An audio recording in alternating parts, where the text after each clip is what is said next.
இன்னைக்கு நம்ம கிச்சன்ல காய் சாதம் பண்ண போறோம். சிம்பிளா ஒரு லஞ்ச் வேணும்னா இந்த காய் சாதம் பண்ணிக்கலாம். குழந்தைங்களுக்கு டிஃபனுக்கு கொடுத்து விடணும், டிஃபன் பாக்ஸுக்கு கொடுத்து விடணும் அப்படின்னு இருந்தாலும் இந்த மாதிரி காய் சாதம் பண்ணலாம். ரொம்ப சூப்பராகவும் ரொம்ப ருசியாகவும் ஈஸியாகவும் இருக்கும். அது எப்படி செய்யலாம் அப்படின்றத பார்க்கலாம். காய் சாதம் பண்ணுறதுக்கு குக்கர் வச்சு எண்ணெய் ஊற்றிக்கலாம். எண்ணெய் காஞ்சிருச்சு. எண்ணெய் காஞ்சதுமே கடுகு உளுந்து சேர்த்துக்கலாம். கடுகு பொரிஞ்சதுமே ஒரு 10-15 போல் சின்ன வெங்காயம், 3 பச்சை மிளகாய், வெங்காயம் போட்டதுமே கருவேப்பிலை கொஞ்சம்,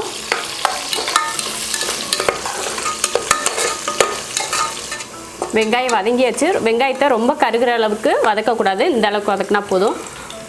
இப்போ தக்காளி சேர்த்துக்கிறேன், 3 தக்காளி.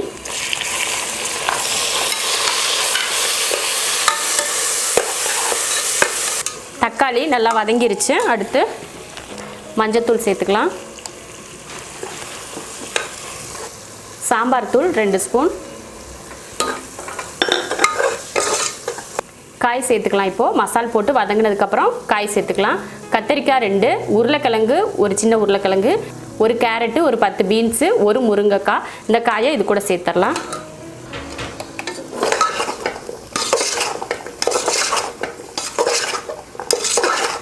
கொஞ்சம் பெருங்காயத்தூள் சேர்த்துக்கலாம்.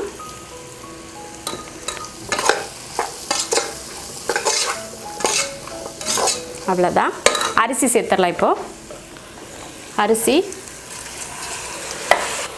ஒரு படி அரிசி போட்டேன். அதில் ஒரு படி அரிசிக்கு அரைப்படி துவரம்பருப்பு,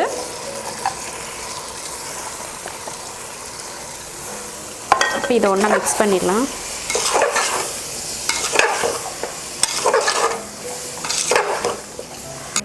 தேவையான உப்பு. இந்த படியில் ஒரு படி அரிசியும் அரைப்படி பருப்பும் போட்டிருந்தேன். இப்போ தண்ணி இதுக்கு சேர்த்துக்கலாம். 2, 2.5.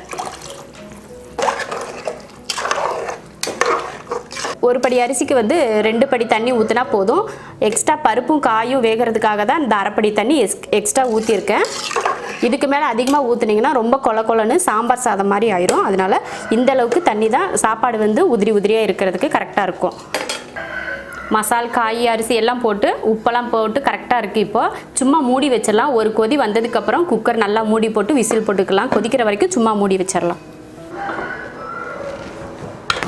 நல்லா கொதிச்சிருச்சு. இப்போ குக்கர் மூடி போட்டுடலாம்.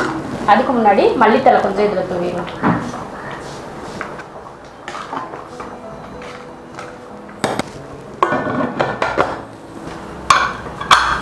குக்கர் மூடி போட்டு விசில் போட்டாச்சு. 2 விசில் விட்டு ஆஃப் பண்ணிக்கலாம். 2 விசில் விட்டு ஆஃப் பண்ணி ஸ்டீமெல்லாம் அடங்கிடுச்சு. இப்போ எடுத்து பார்க்கலாம். ரொம்ப நல்லா வந்திருக்கு. நல்லா உதிரி உதிரியாக இருக்குது பாருங்கள், பார்த்தாலே தெரியும். நல்லா காயும் நல்லா உருளைக்கிழங்கு, முருங்கைக்காய் எல்லா காயும் நல்லா வெந்திருக்கு. சாப்பாடு நல்லா வந்திருக்கு. இதே போல் நீங்களும் காய் சாதம் பண்ணி பாருங்கள். ரொம்ப சூப்பராக இருக்கும். சிம்பிளாக ஒரு லஞ்ச் பண்ணணும் அப்படின்னு நினச்சிங்கன்னா இந்த மாதிரி செஞ்சுக்கோங்க. ஸ்கூலுக்கு போகிற பசங்களுக்கு லஞ்சுக்கு கொடுத்து அனுப்புறதுக்கும் ரொம்ப அருமையாக இருக்கும். இந்த சாப்பாடு ரொம்ப ஆரோக்கியமான ஒரு சாப்பாடும் கூட. நீங்களும் இது போல் காய் சாதம் செஞ்சு பாருங்கள். பிடிச்சிருந்தா லைக் பண்ணுங்கள். மற்றவங்களும் பார்க்கணுன்னு நினச்சிங்கன்னா ஷேர் பண்ணுங்கள். மறக்காமல் நம்ம ஷெரின்ஸ் கிச்சன் சேனலுக்கு சப்ஸ்கிரைப் பண்ணிவிட்டு பக்கத்தில் இருக்க பெல் பட்டனை ப்ரெஸ் பண்ணுங்கள்.